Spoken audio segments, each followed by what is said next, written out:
Hello, Anne. Hello, Alexandra. How are you? Pretty good. How are you doing? Yeah, I'm doing well. And the last time we talked about that you are from a generational satanic family, and also that you are psychiatrist, or you are retired psychiatrist and author, Right. and you explained quite well about these problems. And I would like to ask you also about your father, because I don't know what was his profession. It could be interesting, or your mother that My react. father was in charge of human resources, if you can imagine a Satanist in charge of human resources.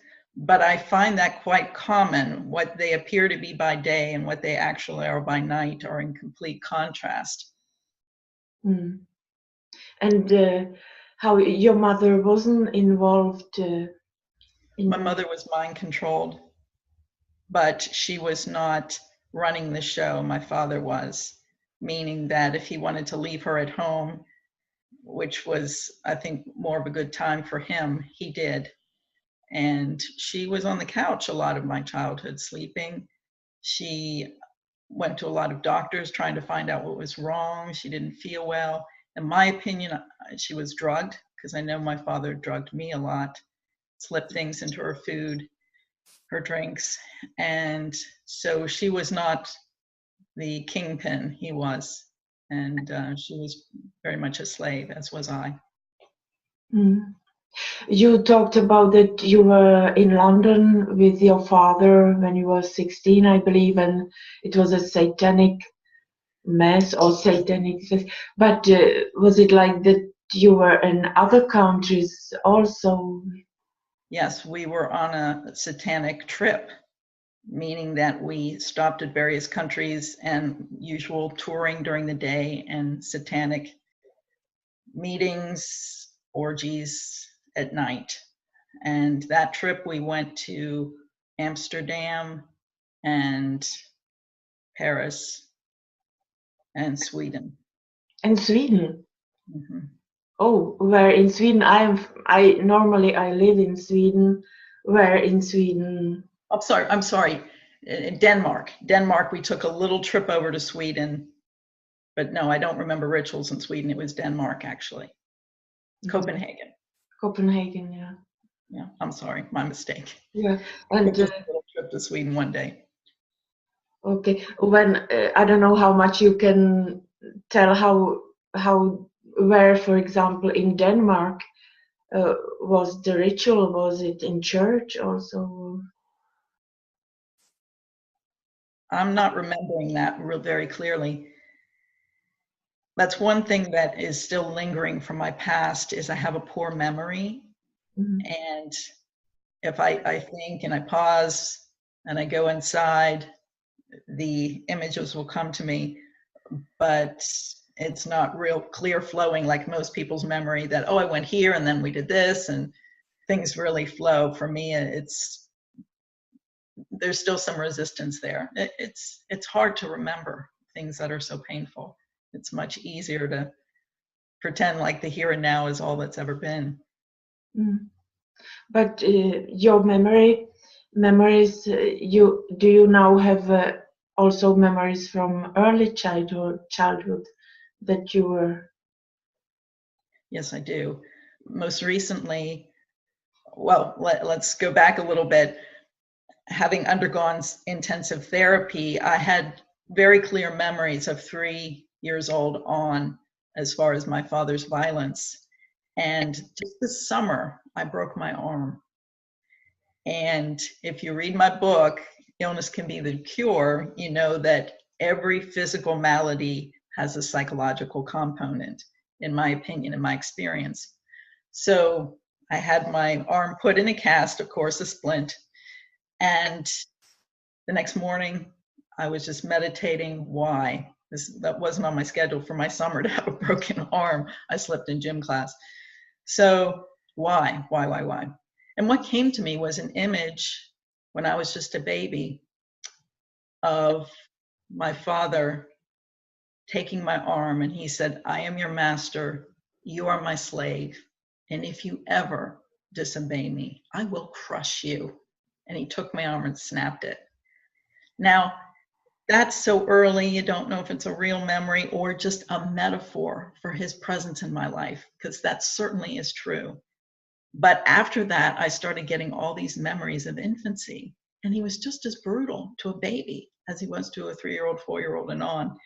So what I learned in medical school is most people don't remember much before 2 or 3.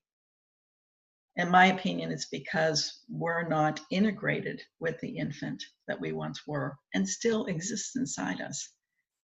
So after that, I started having memories of the whole of my life, and even memories of being in utero. Because to me, it makes sense. We're a consciousness, we're a soul. We're there. No matter how young the physical being is, our soul is there as an immortal being and paying attention. And so I'm getting more and more in touch with those early memories. Mm-hmm. And you were talking to me privately about that there are some Satanists that like are almost like hybrid, that they are thinking like Christian people today. Or could you explain so I understand? Last time we talked, I mentioned the difference between Christianity, people who are trying to follow in Christ's footsteps and do well by their fellow man, and the Satanists who are doing the opposite, following who they believe Satan is telling them to do horrible things to their fellow man and destroy lives, destroy families, destroy relationships. But I wanted to make clear that these two aren't mutually exclusive. And I see what I call hybrids of people who are trying to be Christian with one side of themselves, and the other side, the programmed or mind-controlled side of themselves, are following the satanic agenda. And these people do not know that they have a Dr. Jekyll and Mr. Hyde experience. They think they're just Dr. Jekyll. And how you notice these people, because this is really important, is noticing them, is first of all, their personality is rigid, meaning a rigid Christianity. It's programmed in rather than someone who has legitimately discovered God and is allowing him to run their life. They are saying the same story over and over again. If you spend time with them, you start seeing this is a show, this is a performance. They say the same things, same funny stories. They can be incredibly charming, sweet, wonderful people, but it's the same show. And you start thinking, I want to see a different show. I've already seen this episode. So there's a rigidity to it.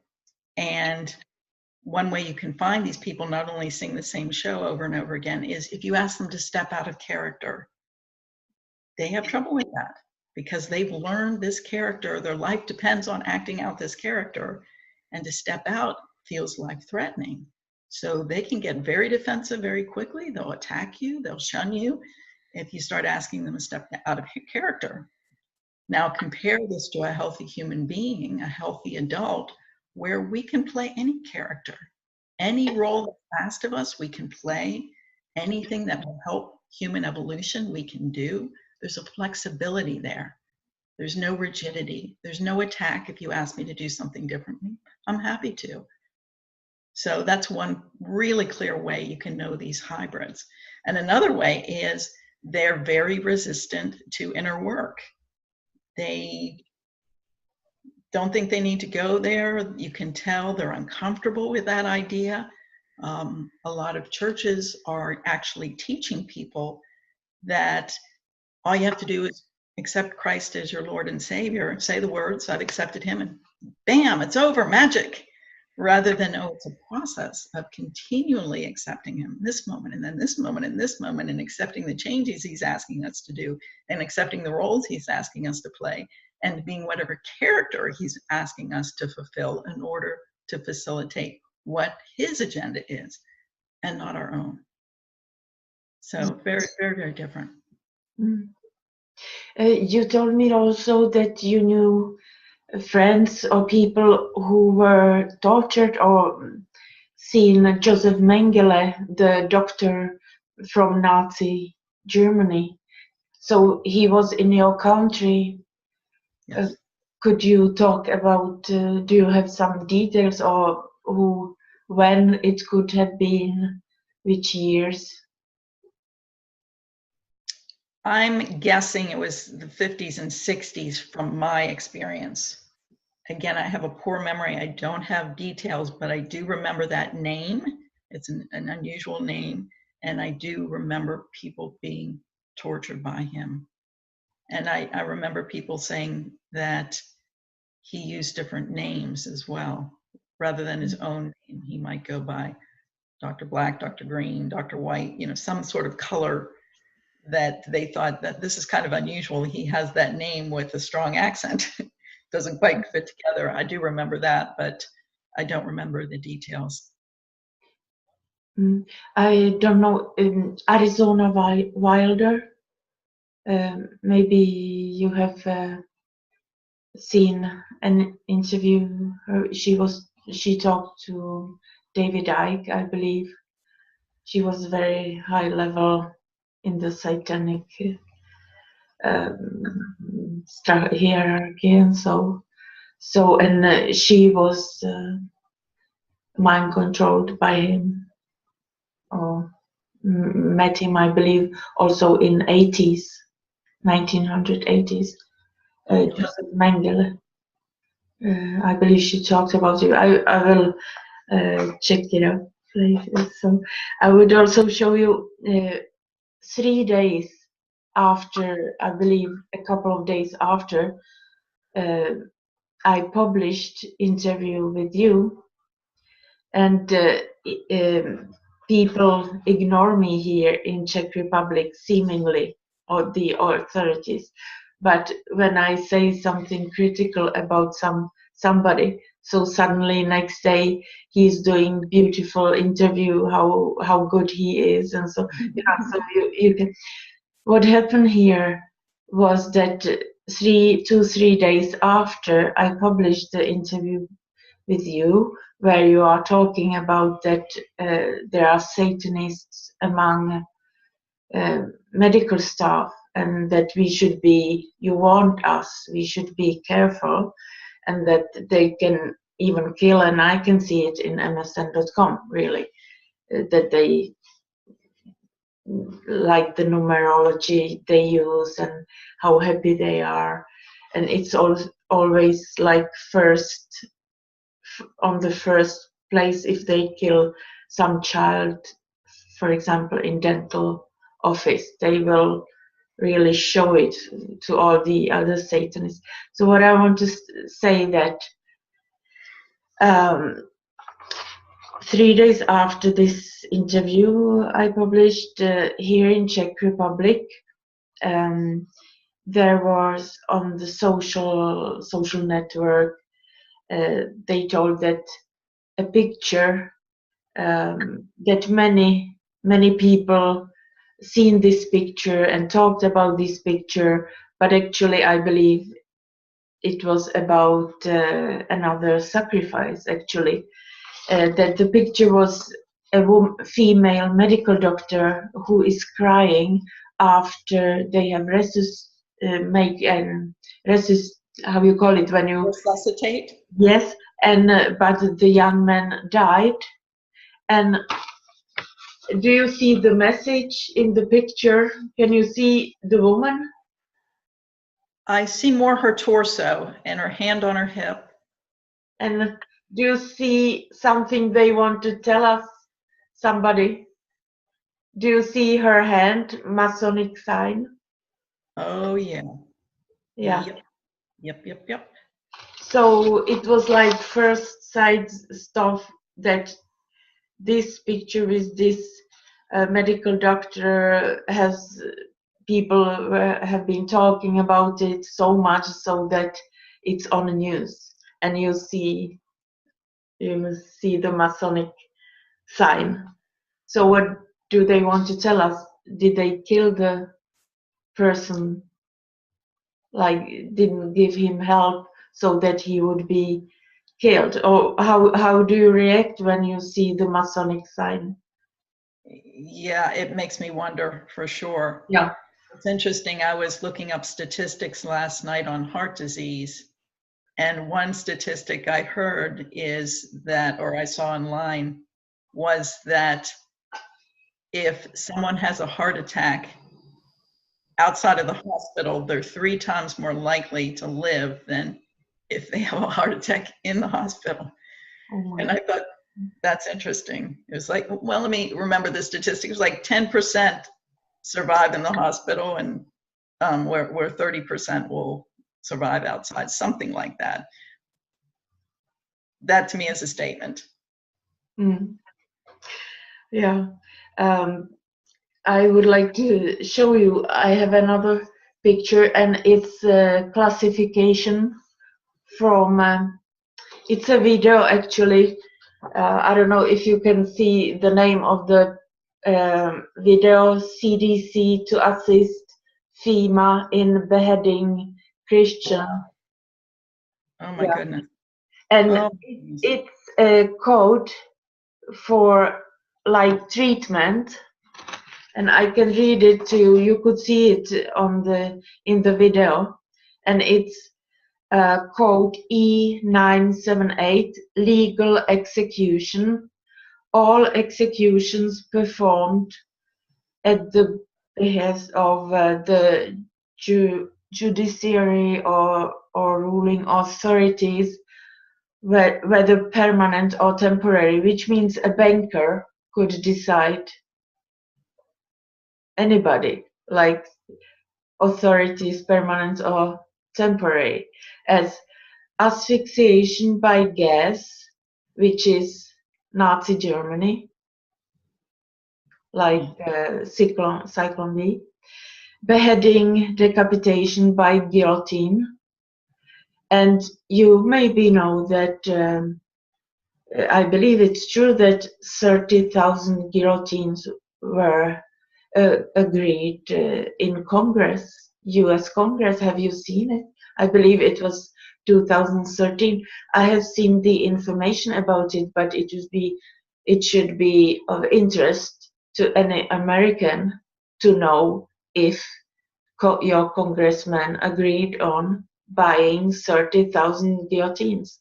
What does it say about your country? And people say that they have seen the guillotines in United States and also in Germany. And if you see how they behave here, the NATO, we are also, Czech Republic is also in NATO, with the NATO. The behavior, it wouldn't surprise me at all that on a specific military base that I know here, that I wouldn't be surprised if guillotines are there. So any American, all of you have the right to know if they really have agreed and really have bought, and where are they? The guillotines, 30,000. Like, what do they want to do? Like, behead and then take the organs? Like, we should have some answers.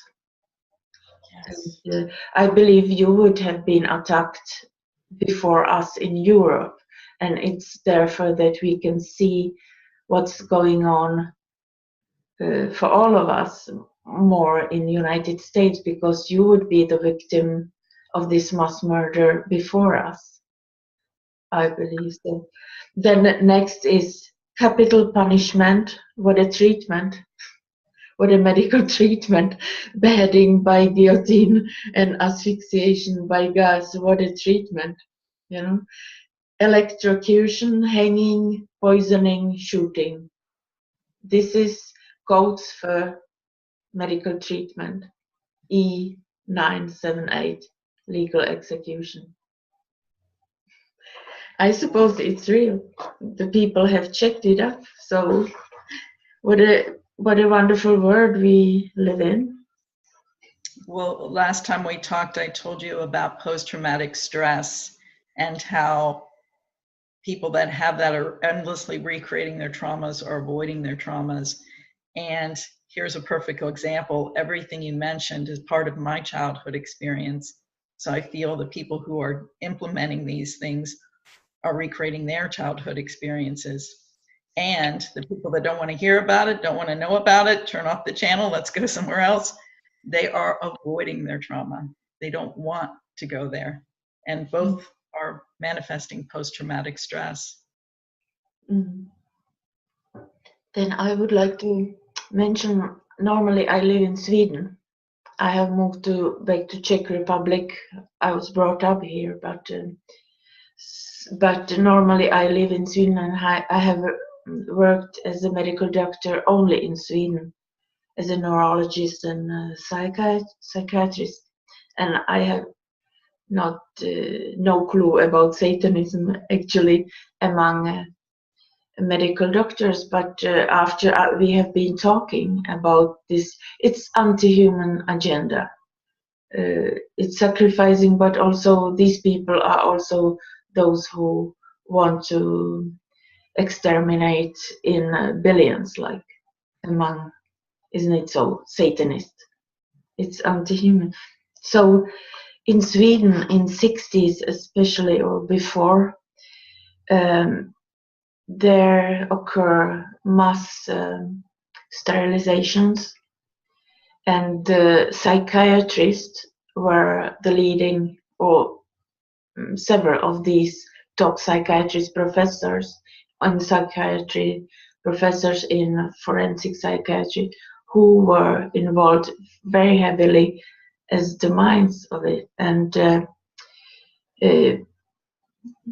how they did it, they lured the people, like cheated them many times. They couldn't really say that you have to do this, be sterilized, but they lured them, and many of them were just poor. They were not mentally ill, they were just poor. So there is statistic that I have seen that it was probably 63,000 people. And if you now in Sweden, it's like 9 million people live there. In 80s, it was 8 million. So it's almost 1% of the population, isn't it? Did they lure them with food and money, or how did they somehow that they have to do it, or that they didn't even say what it is. It was like teenagers. So and in my hometown, normally my hometown Gothenburg, Sweden, two professors of psychiatry was from there. They lived there in Gothenburg and also in Stockholm then when they were professors. And one of them, Torsten Sjögren, he was, I would say, like have some contacts with Nazis also, or something like that. During that time, and he was so very active in this sterilization, and actually in his second marriage, the son who was born when this Torsten Sjögren was 63, I was friend with his partner, so he was like, it was times that I have met him, the son, like every day or every second day during a period of time, and he was like a good person, normal person. That and then I have learned that he was a son of this professor in psychiatry who was so willing to sterilize so heavily in our town Gothenburg. And you know what, after he finished as a medical doctor, as a psychiatrist, he worked for United Nations. You understand what is United Nations? It's genocide that is on their agenda, and we know it. And the other one, his name was Forsman, and it's an unusual name in Sweden, not so usual. And next, another professor who could be his son, his name is also Forsman, just with one S, which is unusual that a professor in Sweden in psychiatrist and forensic psychiatry has the same name as, like, the after, like, he could be his son. But I know that the man who sterilized, like, let's sterilize so many people, which is genocide, he didn't have any children. But I believe the Illuminati don't tell who are their children many times, isn't it so? Yes. So it's also, so it's possible that it was his son, and this son has repeatedly made crimes that he could sit in prison for 8 years, and they should have taken his license. No, he was the highest ranked forensic psychiatrist in Sweden, and he was sitting in front of my eye, and we were like 8 medical doctors, mostly psychiatrists, mostly a high position, and so we were watching him in court lie, and he could go 8 years. He could have got 8 years in prison for that, and also as an expert, secret expert for the like for the state, let's say Swedish state, who would check Prozac, Prozac, or do you call it Fontex in your country, or is it Prozac? Prozac. Prozac. Last I checked. Yeah. So he should be very secret and not got in contact with the pharmaceutical company who produced Prozac, and he would check the Prozac in case it would be like good for Sweden to have it in Sweden. And he was so corrupted, so people from Eli Lilly get to him, paid him money. It's totally illegal, and he then has caused actually that the price of Prozac was quite high. So he was so corrupted as an expert who wouldn't be in any contact with Eli Lilly or the pharmaceutical company. Instead, he, as an expert, said that this medication, this Prozac, is, you know what? Mm-hmm. But I will do it for you. He got money, and also totally corrupted. So I don't have much high opinion about many of these in high position in Sweden either. And okay, I haven't seen anything like that they would kill person, but I have seen what they have done in court and this sterilization that occur. So, well, it's also a type of, it's a genocide. So, well, I have some personal experience with that in the sense that I was once called for a consultation for a sterilization at a public hospital. And interesting that when I actually interviewed the woman, she didn't realize she had a choice. And I said, of course, it's your choice because you will never be able to have children. And she said, oh, well, I want to have children. And I said, okay, then you don't want to be sterilized. And she was under the impression, she told me, her doctor said she had to for her health.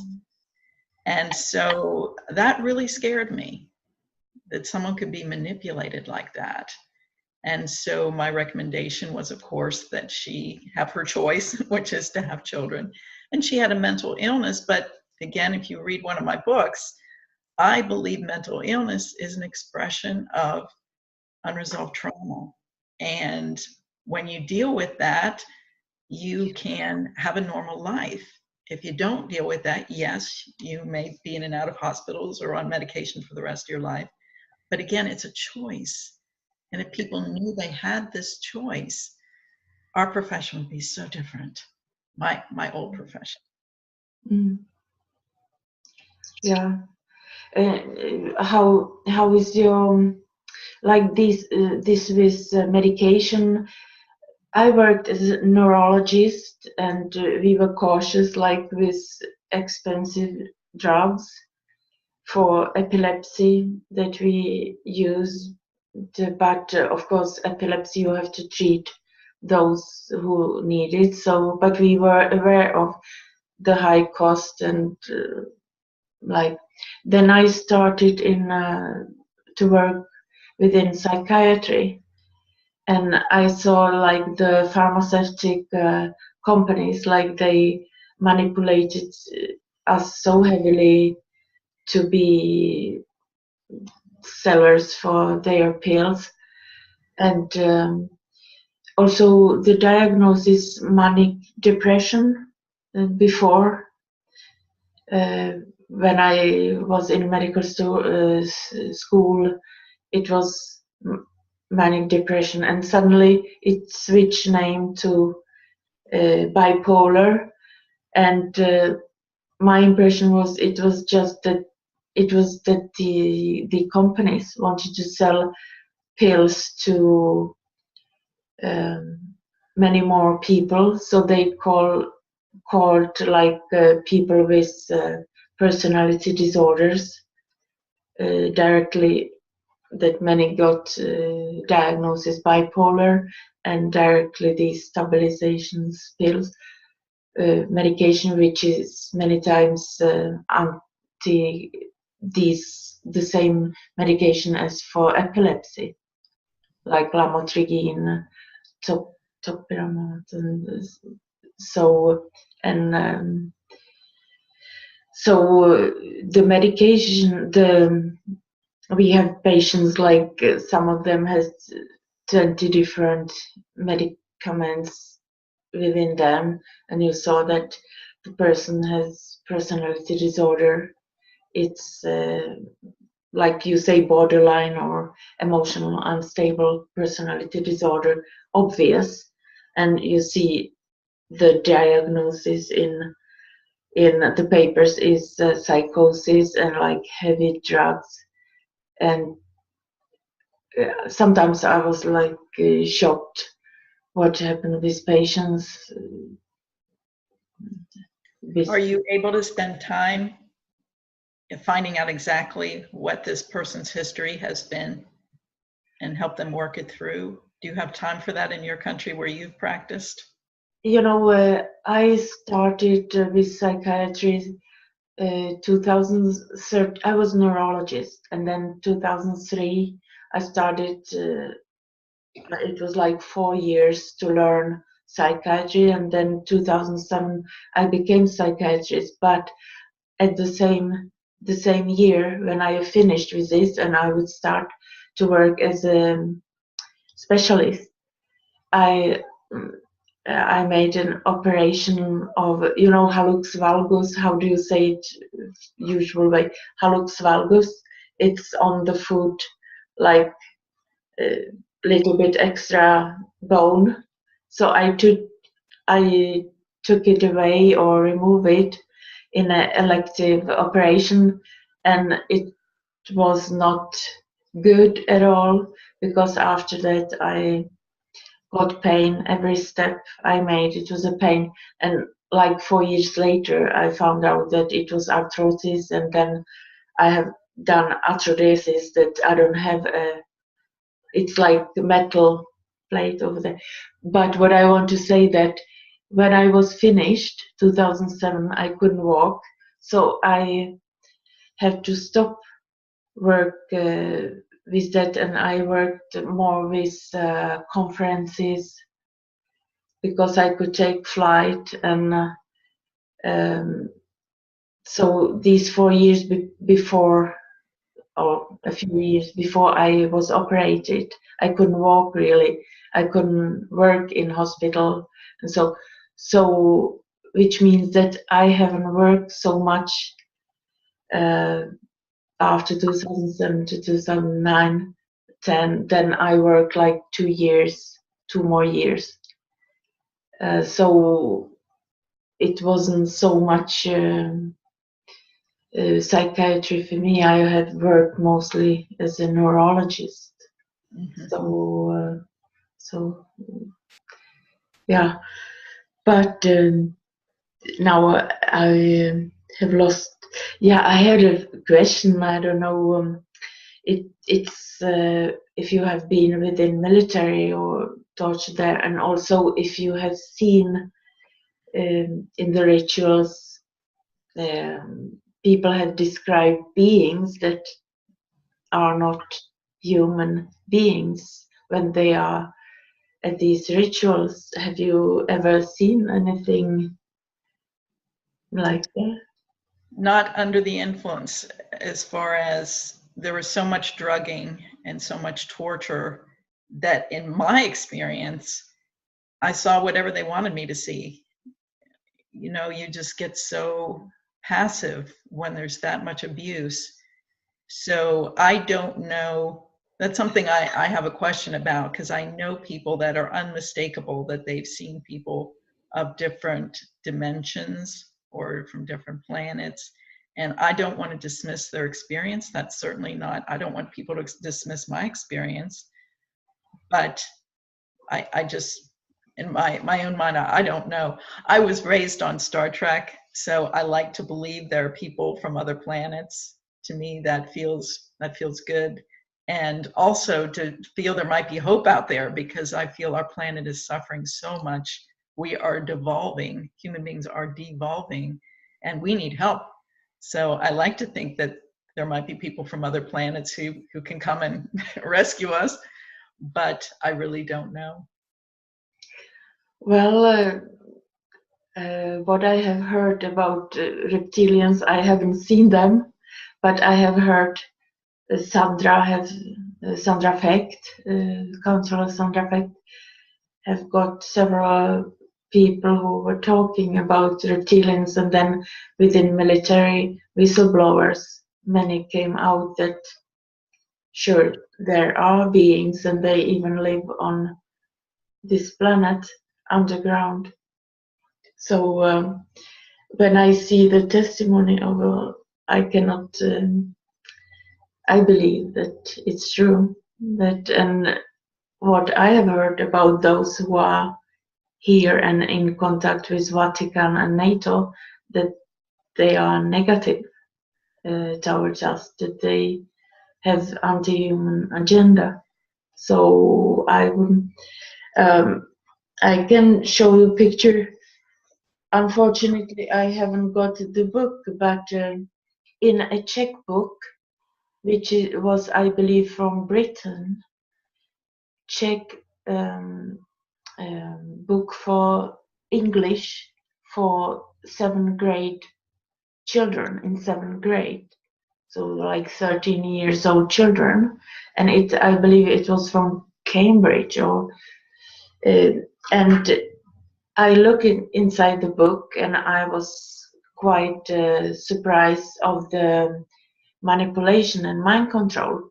It was like about stars, like movie stars.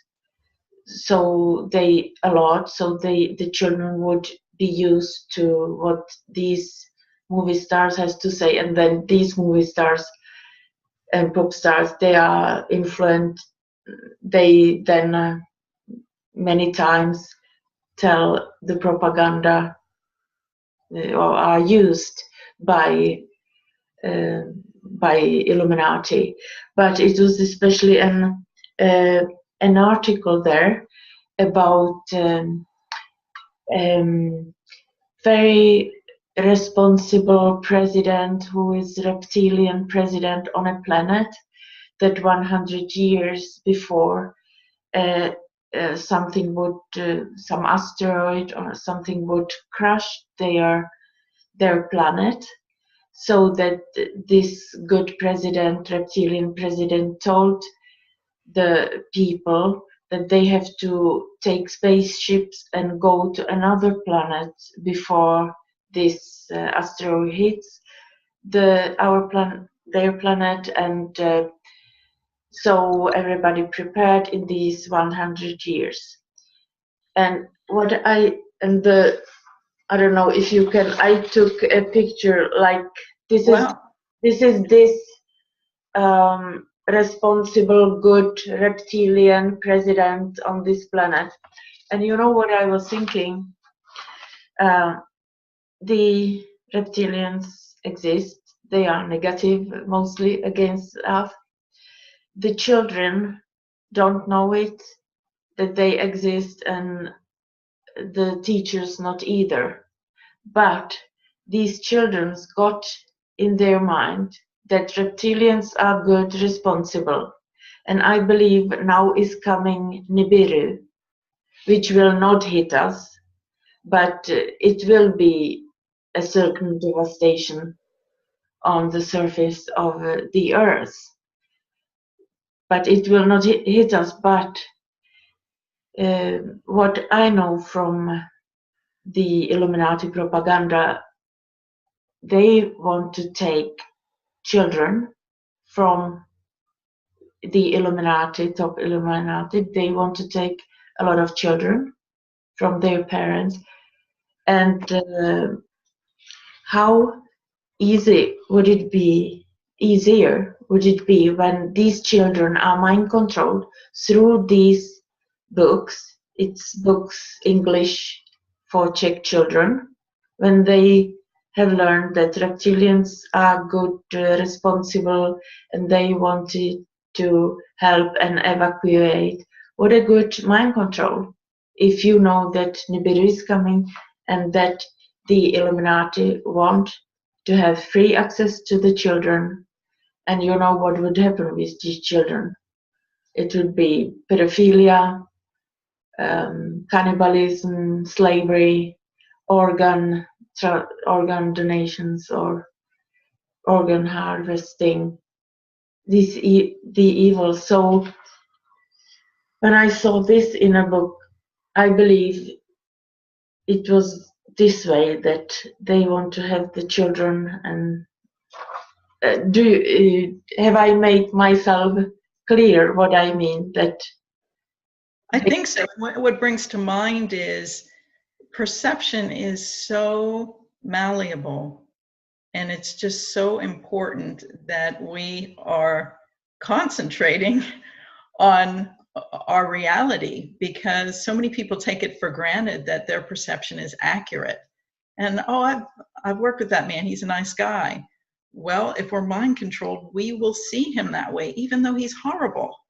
So perception is just something we have to be wary of and working on to improve our perceptions, our clarity of how we see things, how we feel about these things, because all these things can be implanted into us and we don't even know that what we're seeing, what we feel, is not ours. It came from outside.